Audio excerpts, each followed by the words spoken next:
border issues are really important to Canadians, and that comes without saying. I mean, we're living next to the largest economy in the world, but it's also important to our friends to the south as well.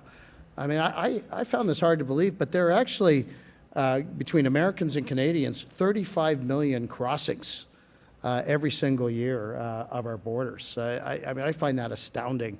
There's no question, though, that our history, culture, and characteristics between Canadians and Americans, there's no question there are differences. We all know that. We are different. But the fact is, we have a lot of similarities as well. And I think it's easy to conclude there's certainly more that unites us than divides us. And the fact is that we kind of like each other's things.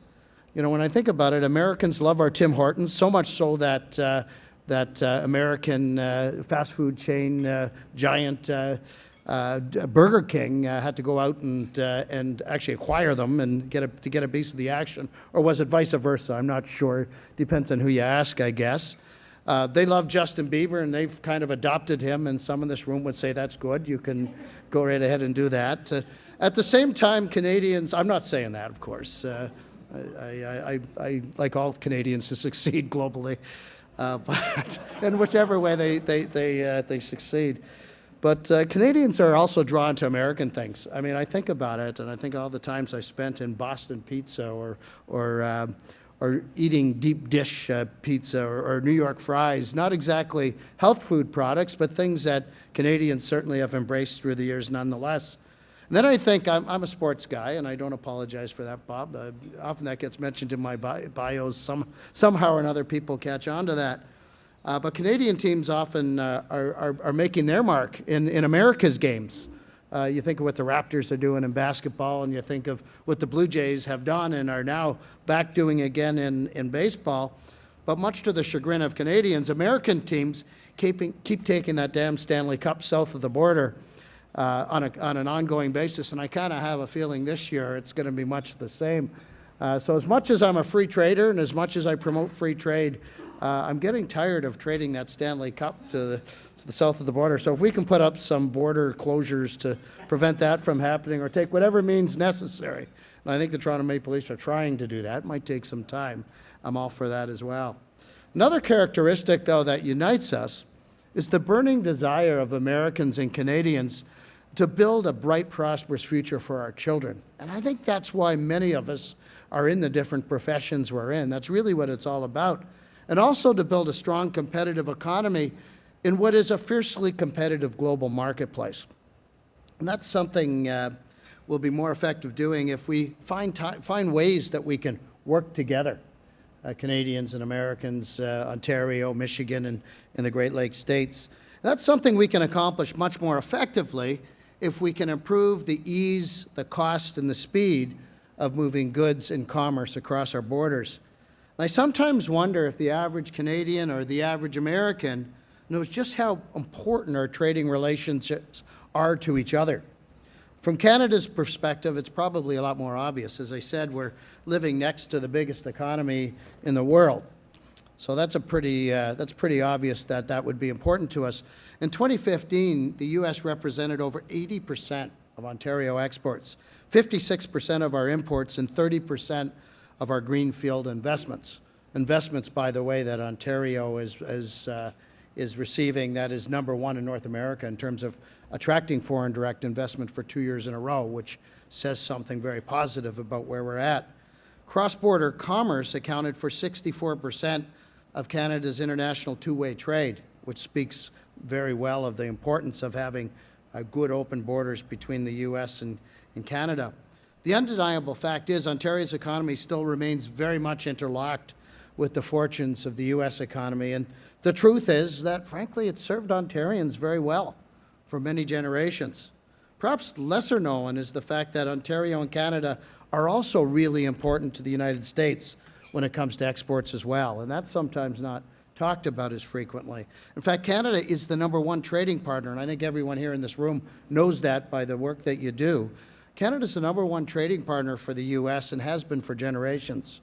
Trade between Canada and the U.S. alone was approximately $650 billion. Very significant amount of trade.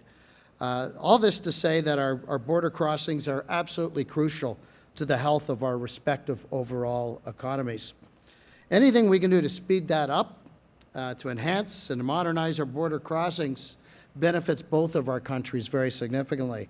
And that's why our Ontario government that's exactly what we had in our minds when we made the $1.4 billion investment in the Herb Gray Parkway in Windsor that will link a new planned bridge border crossing to Windsor very effectively. This infrastructure investment alone is creating 12,000 much-needed jobs in Windsor and in the Windsor area, directly and indirectly, through construction and other related industries.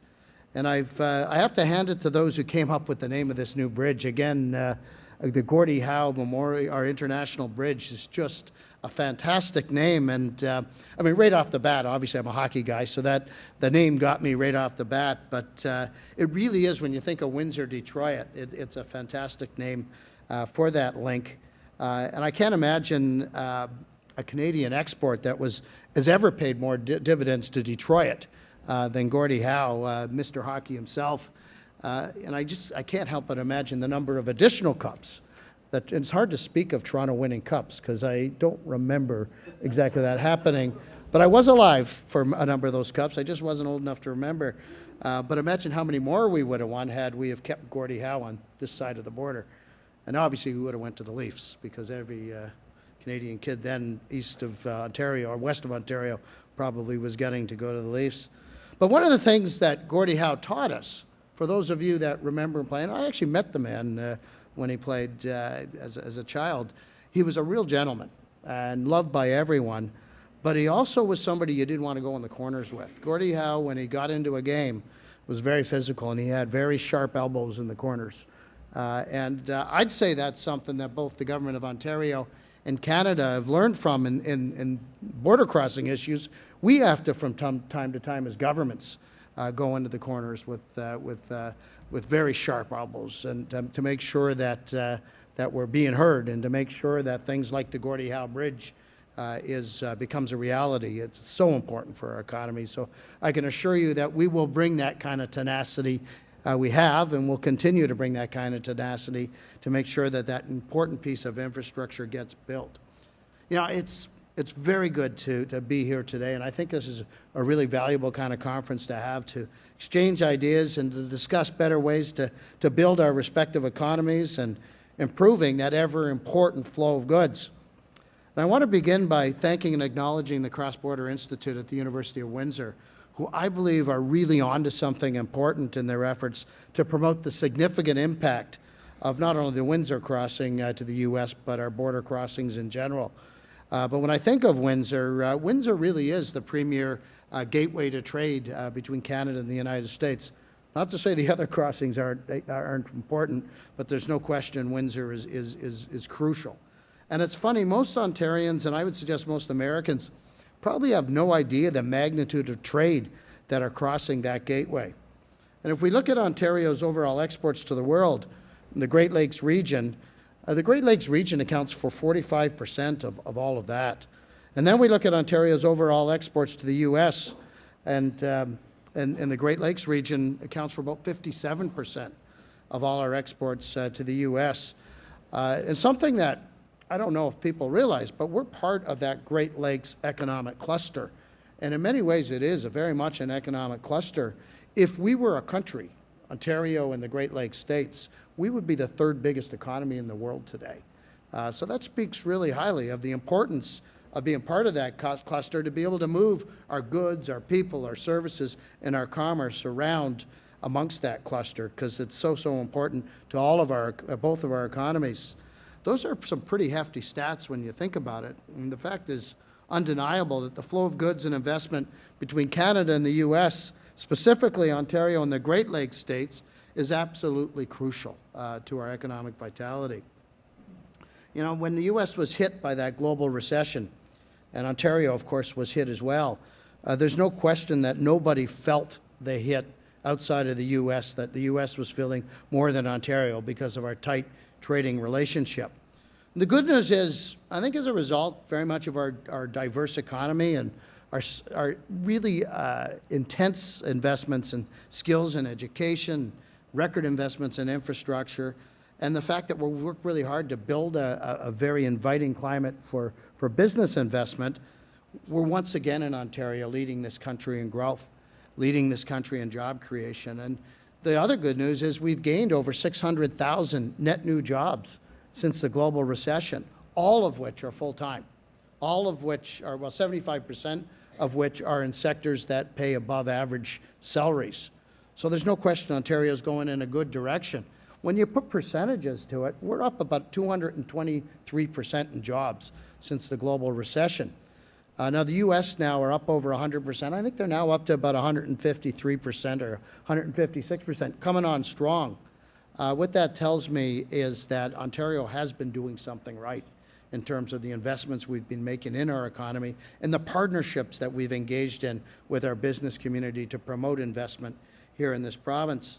So I think we're definitely heading in the right direction, but some parts of our province have felt it more than others. And there's a number of you here today, I would think, that have been involved, some from the University of Windsor, that have been involved in the Windsor area.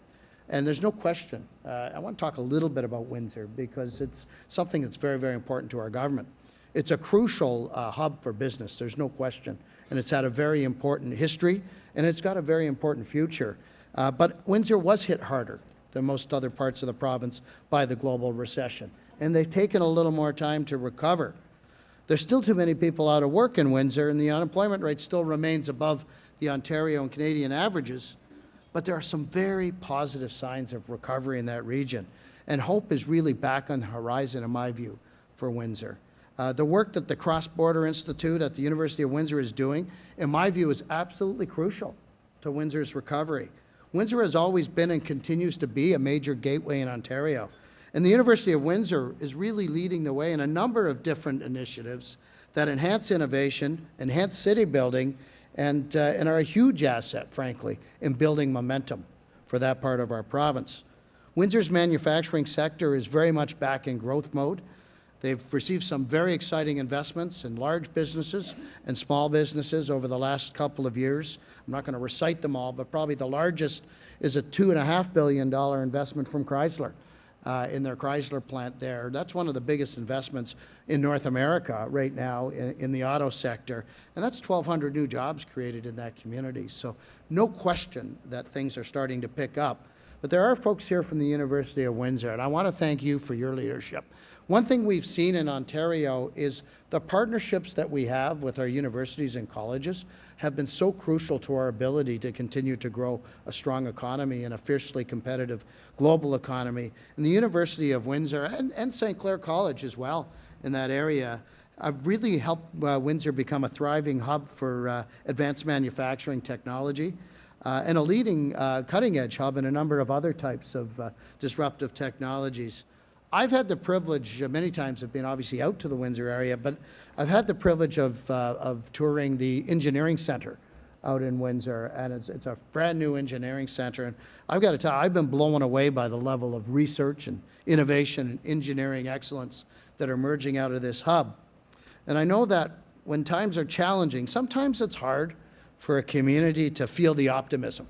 I know when I go out there, I sort of feel that as well, but I see that starting to turn over. And I know that Alan Wildman from the University of Windsor, he's the president of the University of Windsor, isn't here with us today, but I want to thank him because he's been an incredibly bright, optimistic leader in the Windsor area. And just recently, in a spat of negativity that took place about a week or so ago, Alan wrote what I would say is it was a very inspiring article, challenging the people of Windsor to sort of step out of this negativity and recognize that there's some really dynamic and good things going on there and embrace the positive opportunities that are before Windsor.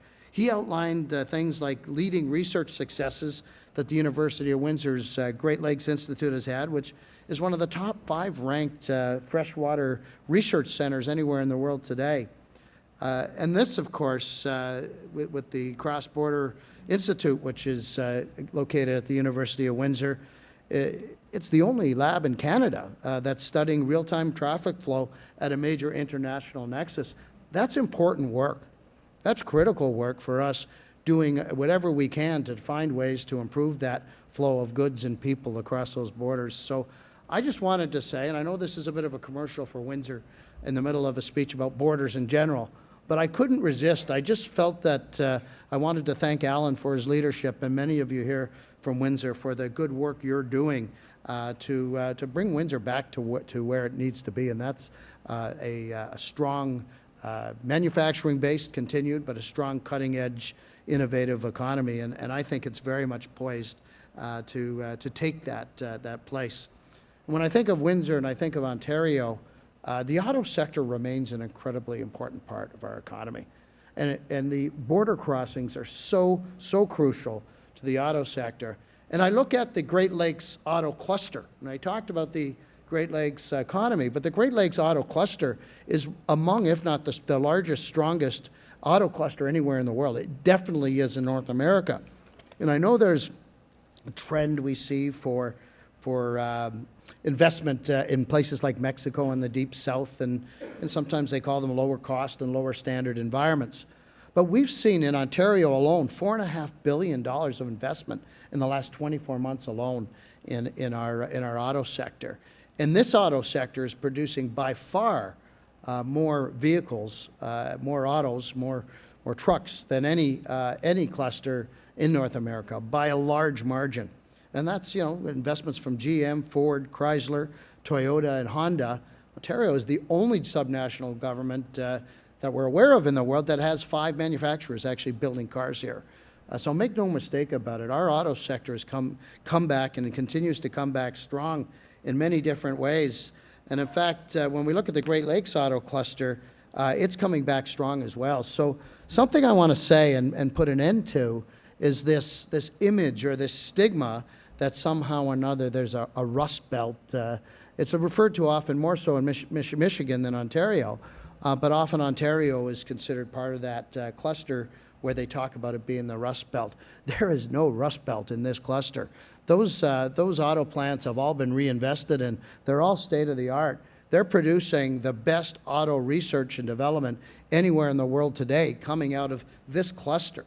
And Ontario has incredible strengths in that new generation auto sector. We have strengths in information communication technology. We're second to the Silicon Valley with 19,000 information communication technology companies here in Ontario. Many of them are the ones disrupting that sector. We're also, when we look at our strengths in disruptive technology, we're global leaders in artificial intelligence, in sensors. We're global leaders in supercomputing.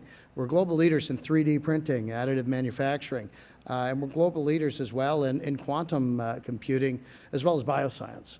Other than bioscience, and there's probably a way to relate that too, all of those other areas where we have strengths are the areas where the auto sector is in a full state of disruption globally.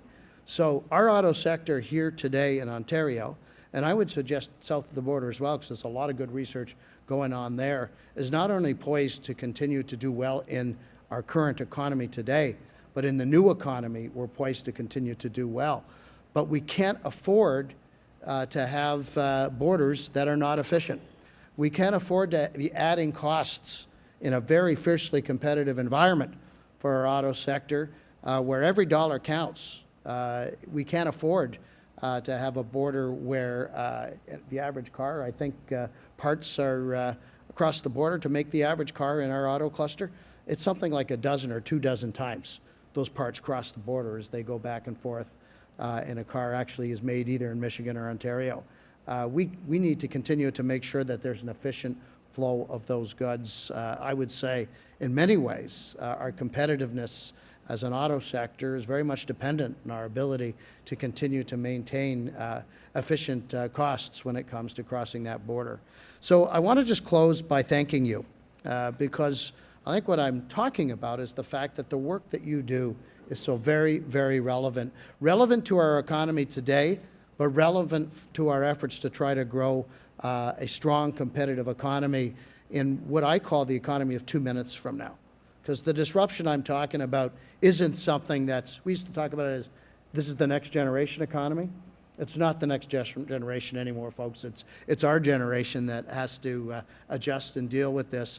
And I say it's our generation that has to make sure that we seize this opportunity with all the strengths that we have to help make Ontario, and certainly this Great Lakes cluster, not only in Ottawa, but in our incredible opportunities right across our diverse economy, successful in the years to come.